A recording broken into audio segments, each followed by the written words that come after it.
Welcome, podcasters, to Sexplosion.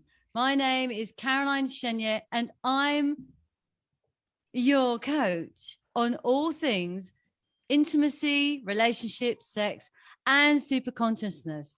This is my podcast teaching you about how to sexually liberate yourself to be confident, spicy, and fun around sex and intimacy, along with learning how to build a great foundation for strong, long-lasting, and passionate relationships. This is most certainly unfiltered, uncensored, and unexpected. Today's topic is all about sex and marriage. My gorgeous guest, Anne Skelton, and I will be discussing the honeymoon period, how it's created, why it fades, and if we've got time, how to get it back again. We're also going to talk about routine sex, how to get out of boredom, and then some tips. So the beautiful Anne is a qualified, accredited master coach, helping people transform their relationships, ignite old sparks, and reconnect with the important people in their lives. Like me, she loves people and has an interest in their relationships and the dynamics within those relationships. For Anne, it was a chance encounter with a relationship coach that inspired her to use her life knowledge to help others. So Anne, a warm and a very, very sexy welcome to Sexplosion. Oh, so thank you very much for having me. I'm excited. So Anne, listen, before we get into the nitty gritty, what I'd like to know is how did it happen with your chance encounter with your relationship coach? A few years ago, I was watching a program on TV called The 7-Year Switch. It was about some couples that were having problems in their marriages, relationships.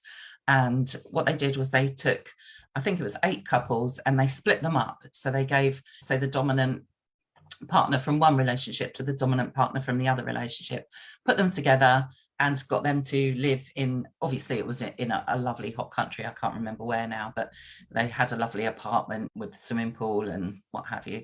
They all agreed at the beginning that one would sleep on the sofa and one would sleep in the bed, because obviously they were married or in a relationship and didn't want to abuse that. Abuse that might be the wrong word, but you know what I'm saying. I know it sounds right.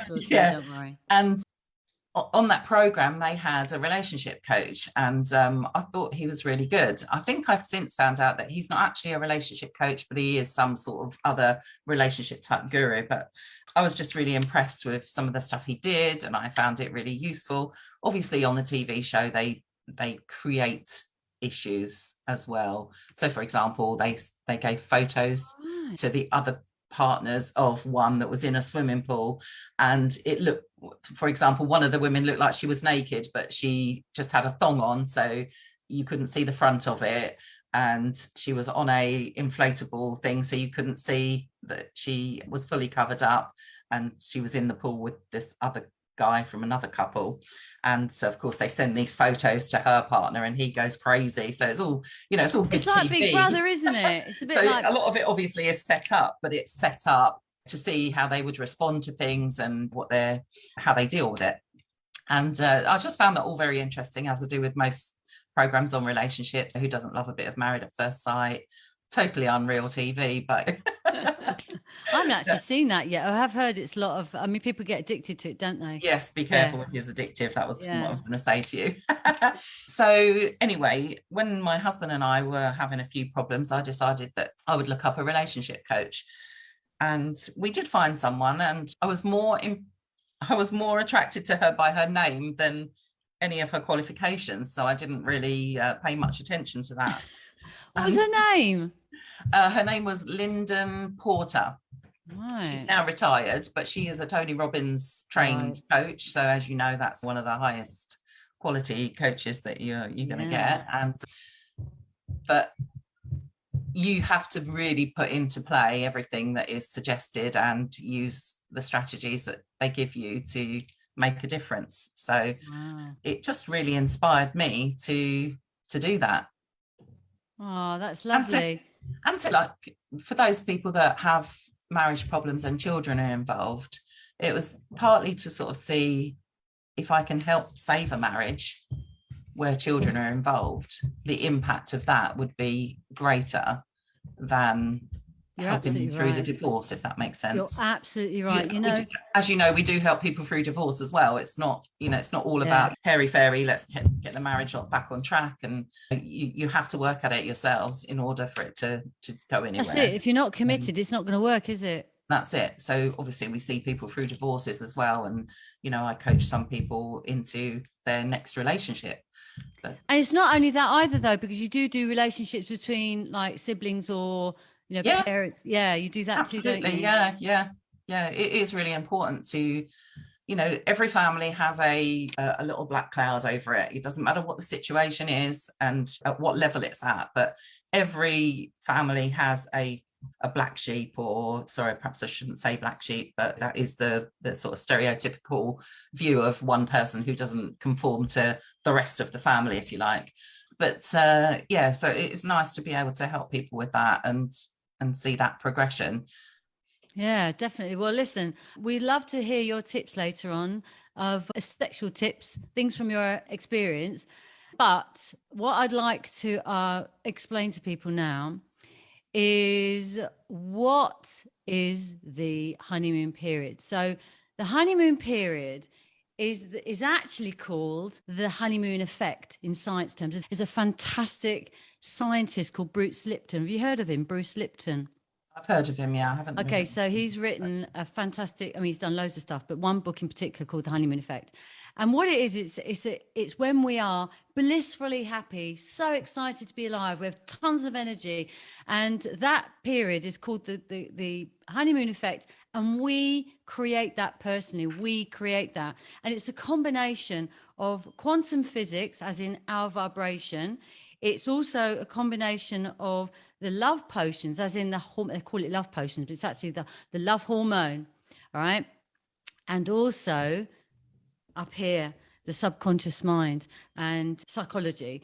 And so what happens is that we're all really, really excited, and we're working from a vibration that's really high. So when I say vibration, for the people out there that are not sure what I'm talking about, it's actually, you could call it a frequency, you could call it just energy, but it's our electromagnetic field that we all have. You know, when somebody walks into a room and they say, oh yeah, blah, blah, lit up the room, it's because everyone was feeling their vibration. Yeah. And so what's happening when we first meet someone is we're all actually working off that high vibration. So when you're working off that high vibration, that's all that matters. That's all that takes over our life.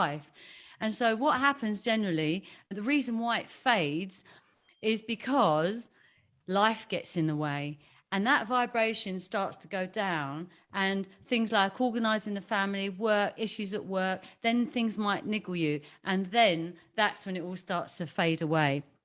And so when a part of the quantum, that's the quantum physics, the love potions, is that when you're really happy and you're on cloud nine, oxytocin, which is the feel-good hormone, and then no, that's not the feel-good one, that's the bonding hormone, and then the dopamine, which is the feel-good one. Yeah. And all those go down as well. So you've even got hope in hell, really. Once life kicks in, that's when your psychology comes in, because then all the things from your childhood start to take over. And then unless you're aware of all that stuff, then your honeymoon effect is going to fade away. And then people just end up, you think you found the love of your life, don't you? Think this is it, this is the one. And then that's it, all fades away. And you think, how did that happen, So what's your take on it? Well, I think probably the biggest reason that happens is because we stop making the effort. So in the honeymoon period, you'll find a way to spend time together. You'll sometimes go to work late, sometimes take the day off, sometimes rush out of work and go straight to meet somebody. Dress up. You might dress up better. You'll dress up, make the effort. Exactly. And like quite often I'm talking to couples now about planning their sex life, and they say, well, why should we plan it? We never planned it before. Well, actually they did, because when you first meet, you're planning your sex life from the moment you start getting ready for that date. You're like, yes, I'm going to look my best. I'm going to make him or her or really fancy me. And so I'm going to look my best. I'm going to put my best clothes on. I'm going to do my makeup the best way. I'm going to, wear the best aftershave, wear the best suit or jeans, that you're already concocting what's going to happen when you meet that other person. And, you know, you're planning your sex life from that moment, you know.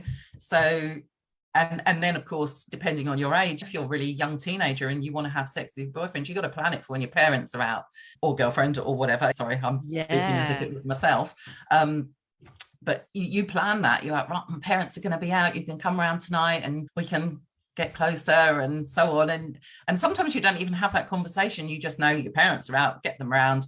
And then if it leads to that, it's great. If it doesn't, you know, you're still planning towards that in the next few meetings, you know. Yeah, and you know what I also noticed, that you get these beautiful women and gorgeous men, right? I'm thinking more about the women here, right? And then they look amazing, and suddenly you meet them again and they've put on weight and they're not caring anymore about themselves, and they tell you they're married. I'm like, why do we stop, hey? Why do we stop all that? Why do we stop the flirting? Why do we, you know, it's almost like it really is like a little switch on and a switch off, isn't it? So it's interesting how we unconsciously switch all that off, isn't it? Yeah, I think there's a lot of contributing factors to that, you know, is first of all, we can become complacent. Well, we're married now, we've done it, you know, we've achieved that. Now it's time to move on, have kids. You have kids, they, you know, not always have kids, but when you have kids as well, you know, you've got mortgages and bills and, you know, potentially debts from uni and stuff like that to consider in the relationship once you're married. And then, of course, children. Some people take on pets. You know, all of those things impact your daily life and take the time away from just the two of you. So that complacency doesn't help.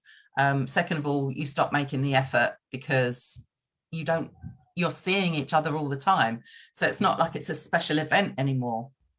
So when you're going out on a date and you're not living together and you're not married, when you're going on a date, it's a special event because you haven't seen them for a day or two, or maybe a few hours, depending on, you know, how intense your relationship might be. So you'll make the effort because you haven't seen them for a while, so you want to look your best again, so you'll make the effort, and you just stop doing that when your relationship progresses and life gets in the way. Yeah, and you know what, when you are like going out with each other, you don't live together, so at the beginning, I mean, obviously you do eventually, but at the beginning it's all very exciting because you're not even living together.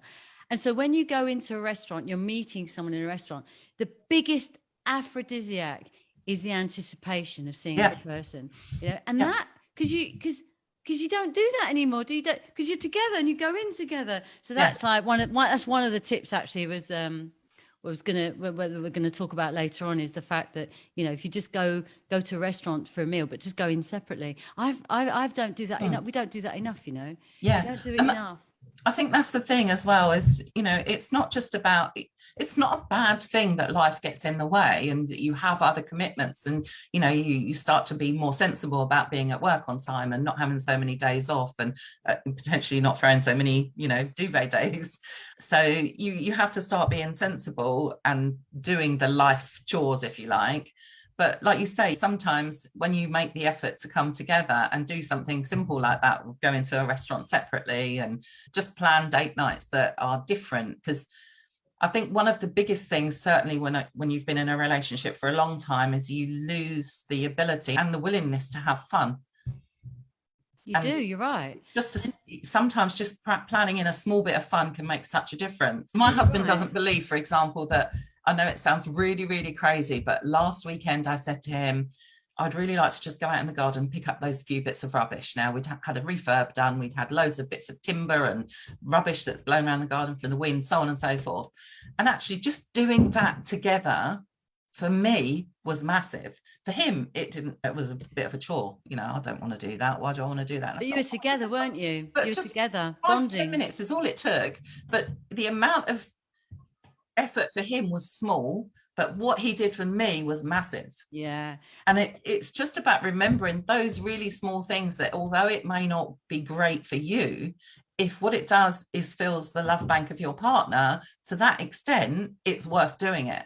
Yeah, that's like the 5 love languages, though, isn't it? That's acts of service and absolutely, all of that, isn't it? It's just funny because I'm a really excitable person. You've known me for years now, and I'm like, same. I think that's why we get on, isn't it? We're very similar. Yeah, exactly. And the thing is that Greg is probably very similar to your husband. He doesn't get excited about anything very easily, really. And so when I suggest doing something, or he suggests that, let's go shopping. Oh yes, let's go shopping.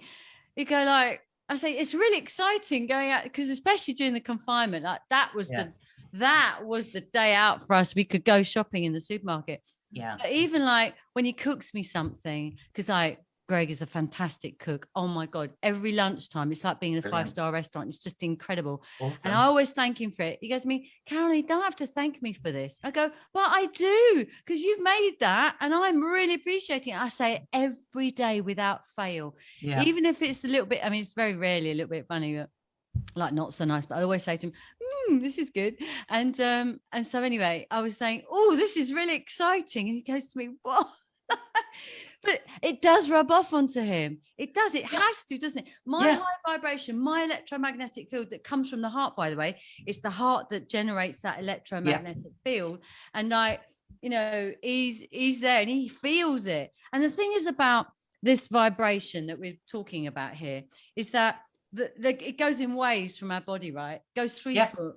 Yeah. So when you're both on the, so that's me and that's Greg, for example, when you're both on the same level, they kind of intertwine, they go into it like ripples in water, right? Like that. But if like he's on a low vibration, depressed, and I'm on a high, it can do that. It kind of, the waves are trying to get in and they get stuck. And that's what happens in a relationship, is that the vibrations, like one person will be high, one person will be low, and then it brings the other one down.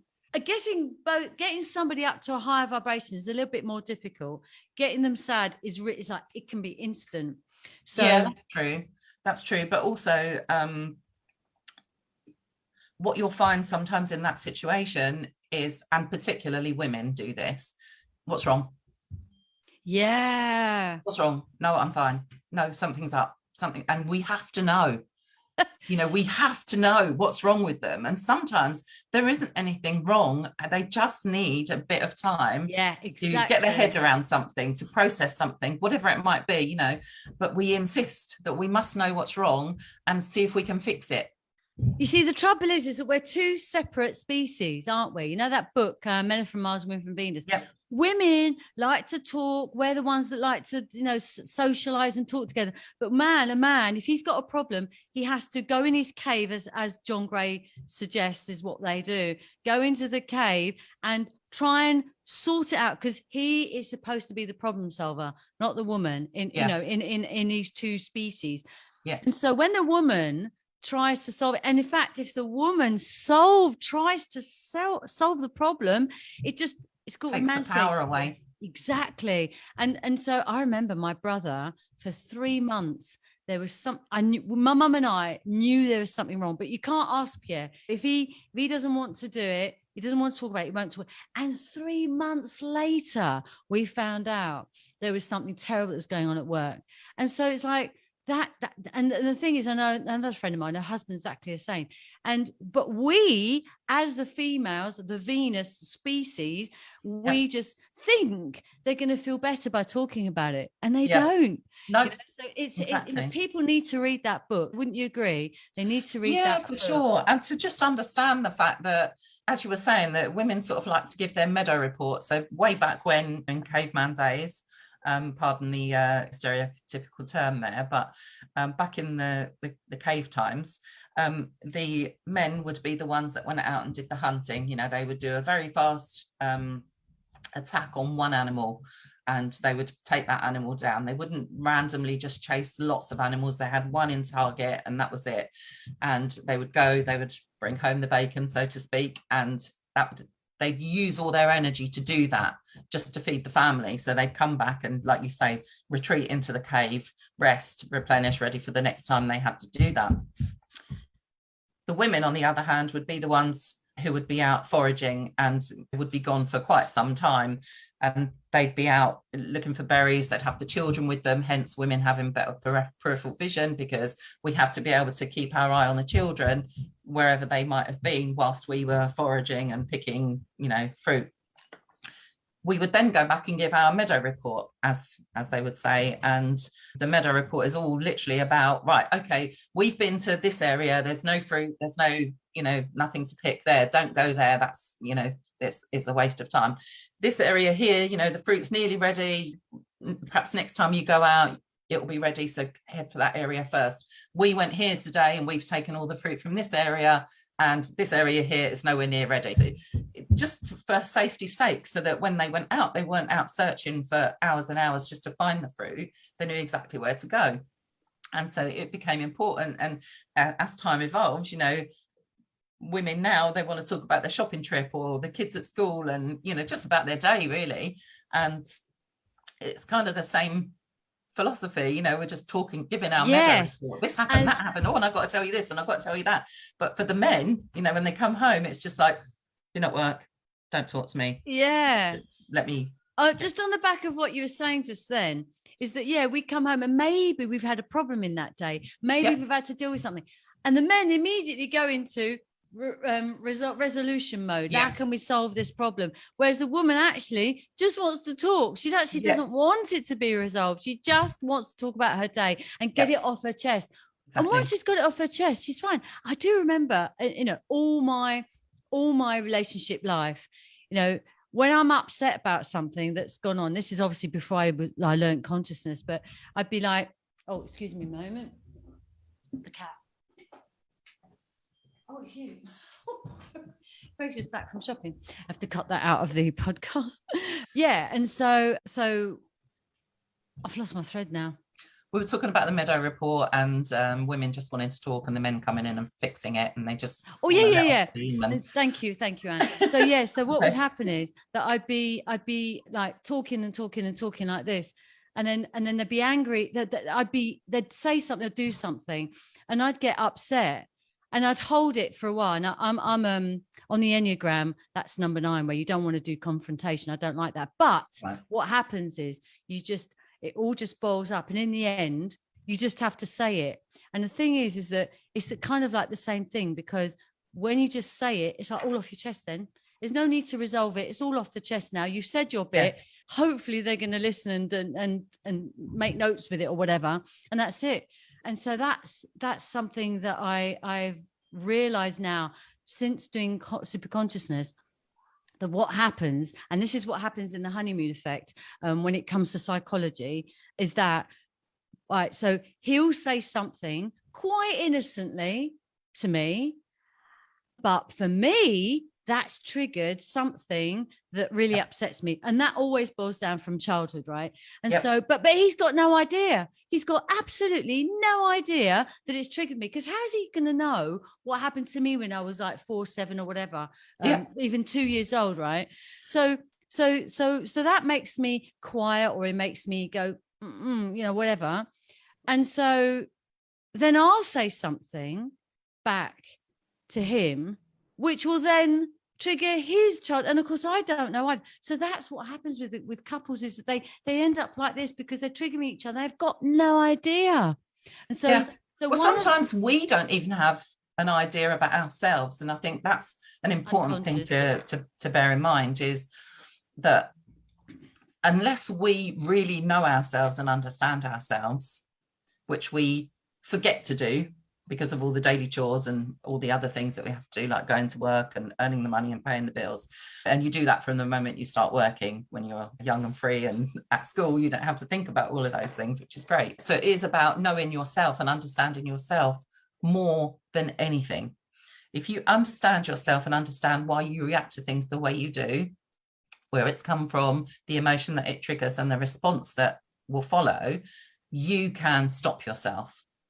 You can say to yourself, I don't need to have this train of thought. This is not necessarily what the other person has said or means. This is my perception of it. So what can I do differently in this moment that will stop me running the same pattern over and over again, with getting the same response over and over again and not having a resolution?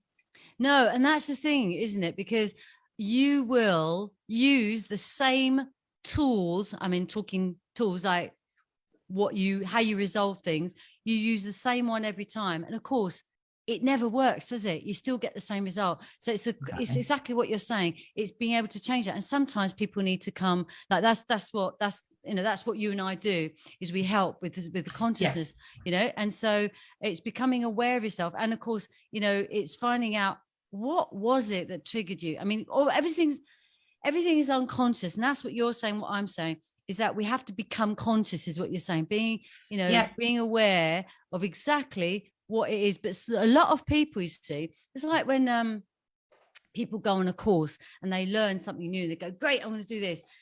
And why is it that they stop doing it after a while? It's because this unconscious behavior comes back and it just takes over. Yes. And so you and I both do the same thing. But although I go in and do the childhood incidents to try and find out, because you can sit there and you think, what was it in my childhood that did this? But you won't know. You need to exactly. Hypnosis gets to the root of it. And then if you do the childhood experience, you do like a meditation to get in there and you spot the answer, you find it. And then when you found it, you heal it. And then what I do with my clients is I do affirmations to counteract that, because you can do affirmations all your life, can't you? But if you don't have affirmations, if you don't heal the wound, then the affirmations just don't do anything. So It's really important to heal that wound and then keep doing the affirmations to counteract what that wound was. Yeah. I think it's important here to explain how simple this process is that we have in our unconscious mind. So I personally can explain it from my point of view, in the sense that I have always been a hater of injustice. Same. So I always feel like if I see that something's wrong, then I need to deal with it. It's unfair. So when someone says to me, you're angry, and I'm not angry, I feel that that's an injustice. I feel I'm being accused of something that I'm not doing. So my response is generally, no, I'm not angry, I'm fine. Yeah, you are angry because of the way you're talking. But like you, Caroline, I'm very passionate. So sometimes I talk really loudly and I talk really fast and I get so excited and I really want to just get all my news out and just share it all very quickly. So I talk like this. And some people might actually think that is me being angry, but it's not. It's just passion. And you know why? Because that's what they experienced as children in their family, their environment, their culture, whatever. And they assume that what you're doing is the same as that. Exactly. It's assuming. Exactly that. So I wanted to explain that, because I think it's important that sometimes you might be thinking, well, how do I know what's causing the problems for me? How do I know what the emotion is that's, being triggered for me? But it is something just that simple. I've always, as a child, always hated that my dad used to blame me for everything that my brother and my sister did. So, of course, anything that happens now that puts blame on me, and I know that I haven't done it, of course, I'm really thrown into. I'm actually looking at the picture behind you with the, your Sexplosion logo with that beautiful, beautiful explosion of colours. I'm actually thinking of that. That's exactly what happens to me when I feel like someone is blaming me for something I haven't done. And it's an explosion of emotions. It's fear, it's sadness, it's worry, it's concern. It's, whoa, what did I do? What did I do? And actually, when you sit back and think about it, you haven't done anything wrong. If you're not angry, you're not angry. End of. If someone's perceiving that you're angry, that is their issue, not yours. Very difficult to bring that into a relationship, because what you find if you share that sort of information with people, in their very next argument, they're saying, you see, it's your fault. It's your fault because you're doing something that's making me upset. But no, hang on. But you have to take, no, you're right. It's your fault for thinking it's their fault. You have to take responsibility, because shit happens in life, doesn't it? Shit happens. Yep. You can't control. But what you can control is how you respond to it. Absolutely. And that is exactly what you're saying. If you need to say, hang on a minute, that person doesn't know that this is really upsetting me, because they're just saying it, your father was trying to, I don't know what he was trying to do. I was blamed a lot as well, not by my parents, but my grandmother. I was the oldest out of 7 grandchildren. And because I was the oldest, it was like automatically my fault. You're the boss. Yeah, you're in charge. And in fact, I never wanted to go there for a long time. When I was a teenager, I was about 15 when I was being blamed like that. Yeah. And so in the end, I didn't go probably for about 7 years, I think, until I was young. Yeah. About 19 years old. That's it. And That is exactly what happens. And this carried through life with me, because I started then allowing people to do this to me, to blame me for something that I had no intention of. Yeah, exactly. And the moment I had that realization and thought, it's your problem, not mine, my life changed. It literally changed overnight. And that's the beauty, isn't it, of doing this super conscious work? Because my God, do you see, I was only talking to somebody, I was talking to an audience of a recruitment agent, of somebody I've known for a long time. And I said something that he said, Karen, you've got to record this and give it, because I'm going to give it to my audience. Every Saturday I do this seminar with all these young people. And what I'd said was that I was lost in my life. I was lost. When I met you, I was quite lost. Yes. And I didn't know what I wanted. I didn't know. I knew. You did. It's true. You did, Anne. No. My God, you did. You said that to me as soon as I met Greg. You said even before you met him. I knew. Yeah. And I was like, because like I was so lost. I was an IT systems trainer for 22 years, and I was a project manager as well. And I just thought, gosh, I got to 51 years old and thought, shit, because as far as I'm concerned, I'm living till I'm 120. So I was like, gosh, I'm almost halfway through my life now. I've got to do something I really enjoy. I love doing the IT training, but I wanted something different. It's like, there's got to be more to life than this. And that's when I went off backpacking for 3 months. And then when I came back, I didn't spend all the money. I saved 10 grand to go backpacking. And I hardly spent any of it. So I went again, traveling again. So when I came back, I then decided to start thinking about what I was going to do. And I came and I met you in the mastermind. And I still was lost. So I was doing that. I had 4 business coaches, 4, right?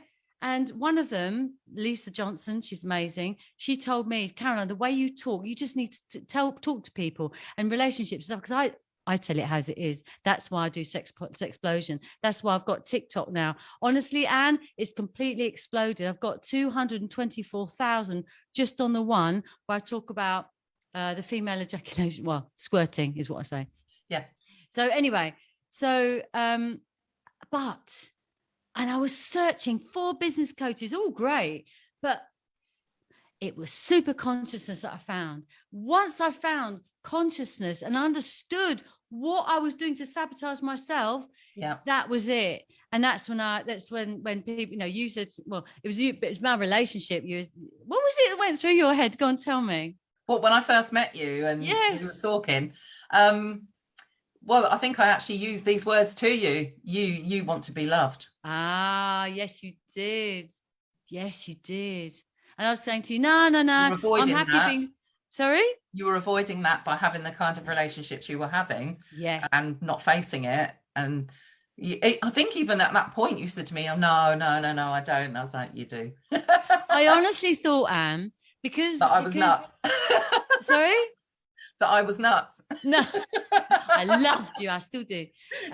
So what it was is that I honestly had accepted that I was going to be single for the rest of my life, and that I was going to be in old people's home with a glitter ball, getting them out on their Zimmer frames and dancing with them like that. Because honestly, I was happy. I thought I was happy being single, but actually, once love came into my life, once I'd made, and obviously I made my list of my specifics a long time ago. Then it was loving myself. In those 15 years after I divorced, it was really hard to build myself up again. It's easy to get down with your vibration, to get it up again is really hard. And so it took me 6 years to get over, because he absolutely crushed me. I was crushed as a person, my personality, everything about me. He's trying to make me to somebody I wasn't. That's what narcissists do. And you were allowing that as well, because you were probably at that time thinking, well, I need to do this to make him happy, and I need to do that to make him happy. And not realizing that actually that's the worst thing that you can do, because you stop being yourself. No, that's it. Look, you're going to laugh at this. He was comparing me to Margaret Thatcher. He was saying, I'm so glad you got out of there. As much as I love Margaret Thatcher, we don't need another one. No. And it was like, she only needs 4 hours sleep. What do you need more? So, because when I'm tired, I'm tired. I've always been like that. I mean, we luckily, Greg's the same. We go to bed at 9 o'clock. We switch the life off at 10 o'clock. life off. What do you do between 9 and 10 then? Well, we have a shower. Whatever, no.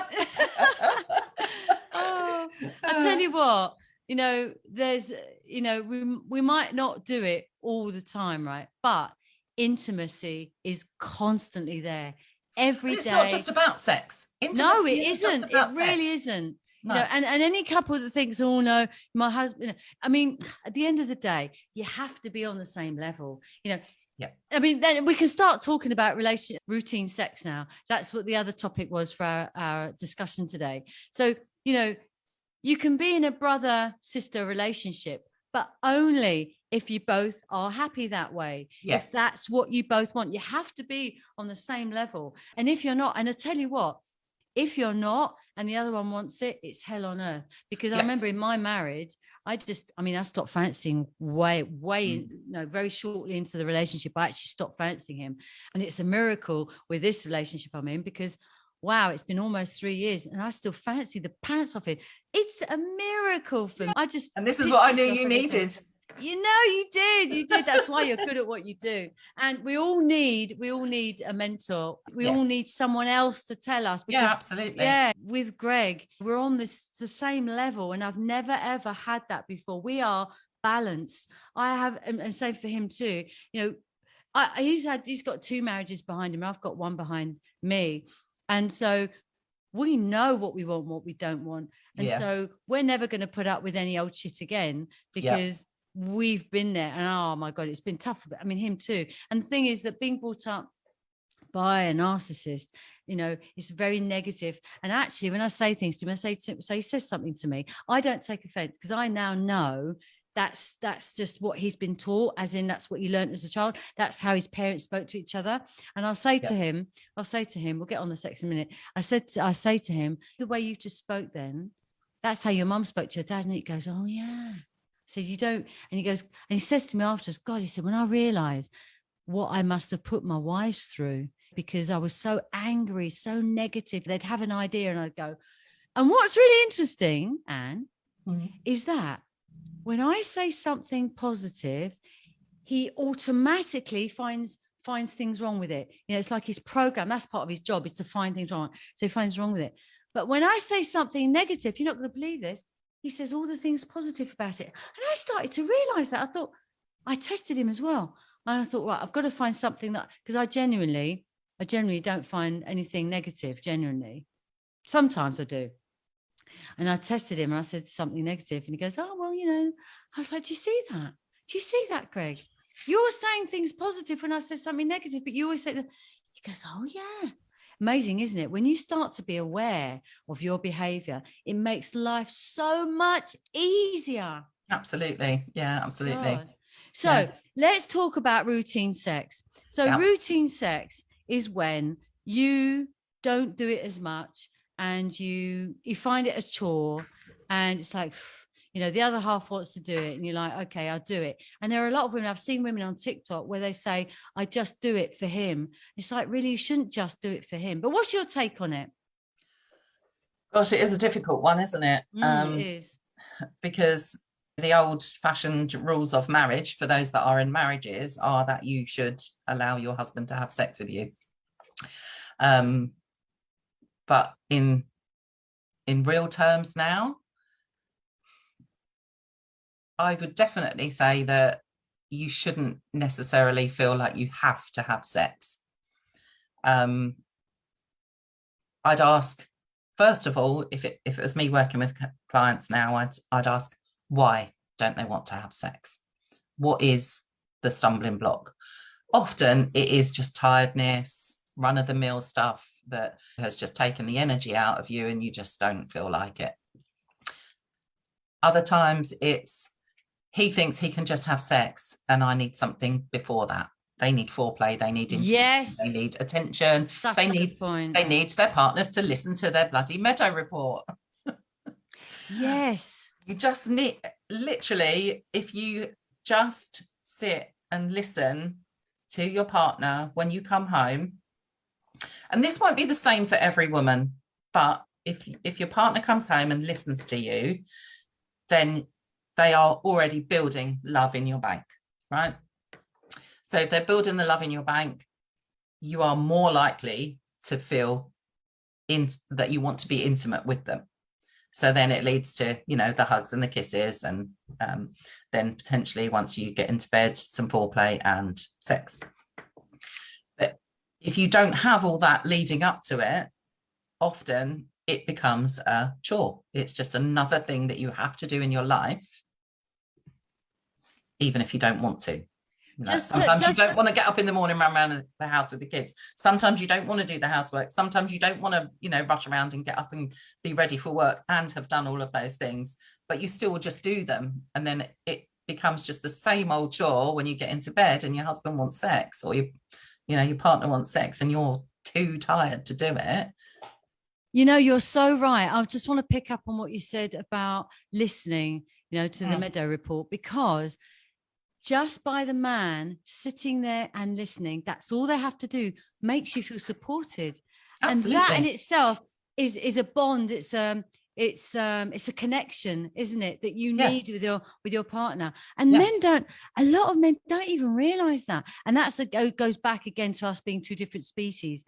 And if they just understood this species and we understood them, I mean, it's two-way, obviously, then you're absolutely right about that. Just sitting there listening is support.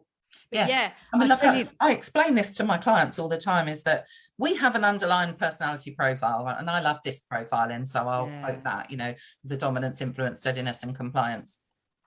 We also then have nurture, so how our parents brought us up, and that will be affected by their upbringing and also their personality profiles.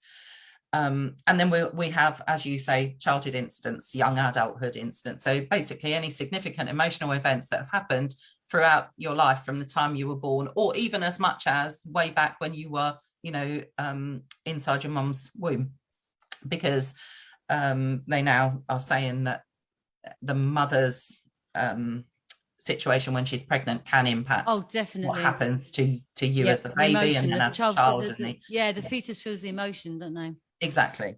And I wholeheartedly agree with that. Without any scientific background or whatever, you're linked to your mum when you're in her womb, so there's got to be some sort of correlation in her emotions and things that are going on for her. And we can still hear when we're in the womb. So you can hear like the raised voices, you can hear things going on. Feel for those poor babies now in the womb that are hearing explosions and guns going and stuff. It must be pretty awful, not to mention the people are actually already born and going through it. But it does have an impact. And so I explain this all the time, that you've got all of those things going on, your base profile, your nurture, and any emotional events that have happened. And they could be happy emotional events, it just depends on the situation of that event as well. They will all impact everything, how you are as a person. So let's just take a happy emotional event. So if you had something happen that made you really excited and really happy, but later on in life that same thing happens and you're not allowed to have the same happiness and excitement about it because of the situation you're in with a partner or whatever, that will have an impact on you as well, because you'll be thinking, well, when I did this before, it was fine, I had a great time and it was all right, why can't I celebrate that now, you know? And then we'll start having the emotions and the behavior that follow. Exactly. I tell you what happened, right? And picking up on the foreplay bit you were talking about, is my husband Frantz, we're actually, and I don't know why I was doing this, I should have left a long time ago, but we were doing IVF, that's it, I was doing IVF. And of course, with IVF, you have to go on the calendar and you have to do it at specific times and that. And and I said to him, it's time now to do it. And I still didn't fancy him. But, you know, you think it's I think it's my problem. Your focus was on the baby. Yeah, and I was trying to just and he goes, do it yourself, foreplay. I said, I need warming up. That's what I said. I need warming up. He goes, do it yourself. I couldn't believe it. How can anybody say that? It's like, it's something for two people to do. But together. You know what? I bet you, I lay money on it that there are people out there that are quite happy to do that. Oh yeah, probably. So I suppose it's your expectation again, isn't it? But again, you know, that your relationship was toxic. So in that situation, it's not fair and it's not right and it's not nice and it's unkind. But you know, there are people out there that would be happy to do that in a relationship anyway, but that's talking about a relationship that's sort of a bit more solid, obviously.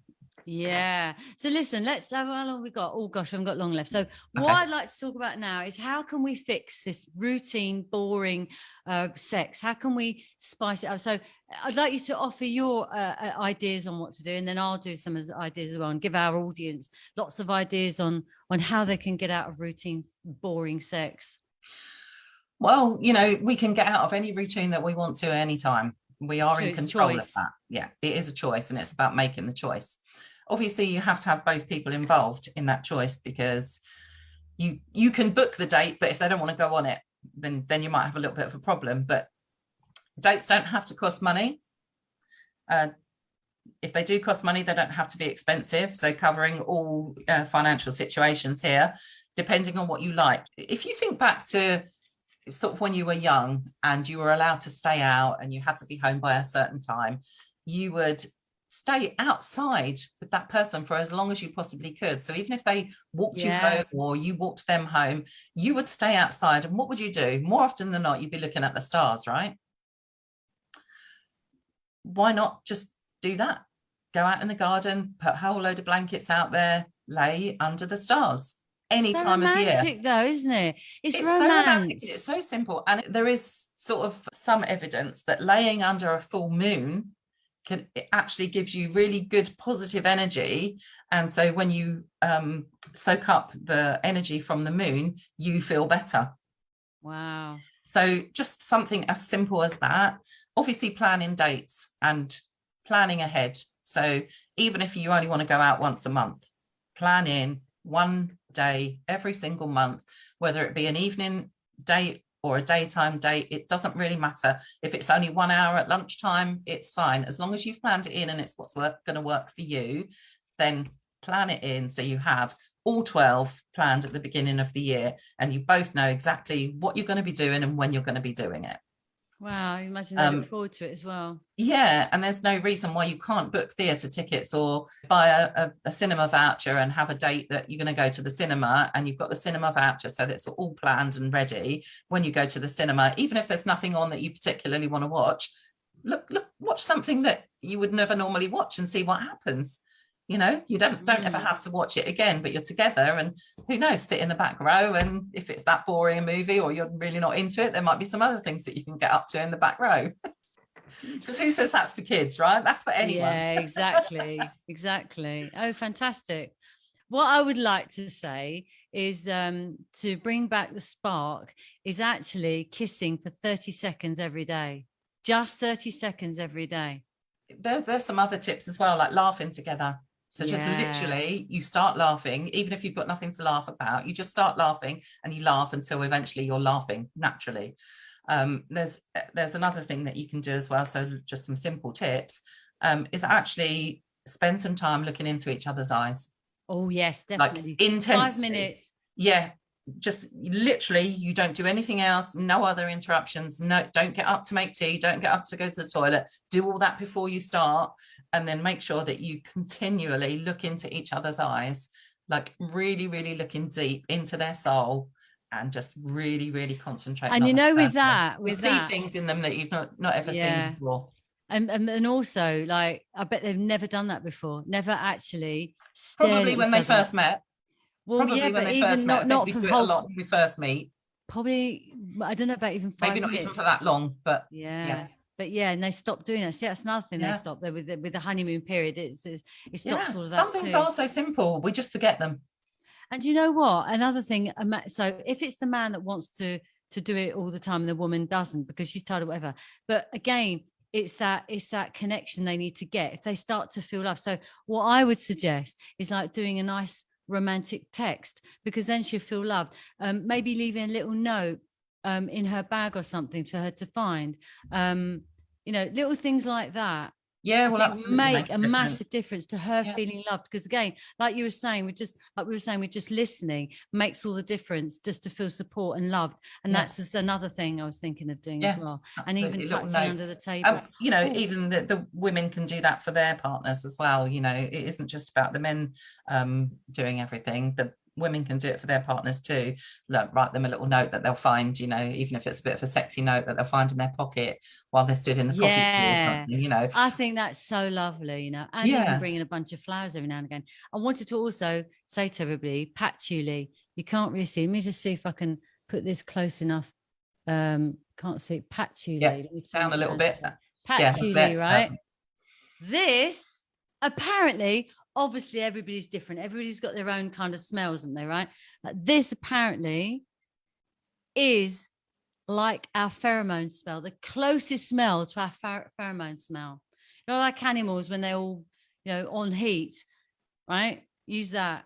What should they do with it? Try it. What should we do with it? I would just, we got to test it on your skin first to make sure it's all right. But just like perfume, like they'll smell you. Right. With my just try it. With my knowledge of aromatherapy oils, you can't put it directly on the skin. So it needs to be with the carrier oil. Too strong to put it directly on the skin. So put it in a carrier oil first. Yeah, I've put it on my skin, but maybe mine's a bit. Yeah, you need to be able to. You need to do a test with the carrier oil. Yeah, absolutely right. Yeah. Right. So, thank you, God. That was a lovely conversation. I really enjoyed that conversation, Anne. Thank you so much for coming. There's one question that you were going to ask me and you haven't asked me. I have. No, I was going to ask. I was going to ask it in a minute. Okay. Because what I wanted to tell everybody is, if they want to get hold of you, what do they? I'm gonna post your social media links. Is there anything you can give them today? Yeah, they can book a free call with me, and that there's no time limit on that call, and we can talk about how I might be able to assist you, just for as long as they want. Really, I don't really have a time limit on it. Just a free call, and just to make sure that we feel like we could work together. All right, brilliant. Okay, so you're on Facebook, you're on Instagram and on LinkedIn, and you've got your own website. I'm going to post all of that. Oh, I'm on TikTok as well. Not that I do. Are you on TikTok? I am on TikTok, yeah. So I will search you out as well. Oh my God. I do. Right. One of my biggest failing is I don't do videos. I don't talk really on social media, and I know I should. Yeah, well, I'm glad you're on TikTok. So that's how they can get hold of you. And the question I ask all my guests is, what would you advise yourself if you're 18 again? My advice to myself, if I was 18 now, I would say, do not ever change for someone else's happiness. Perfect. You are amazing and perfect just the way you are, and their happiness is their problem to find in their own way. Perfect. Gosh, that's really good. Really good. Okay, so listen, folks, I hope you enjoyed this chat today. Look out for next month, where we have another exciting guest on talking about something to do with sex. So that's it, folks. Thank you all for attending, and to your success. Till next month. Bye-bye. Thanks for having me. Oh, it's lovely to have you here.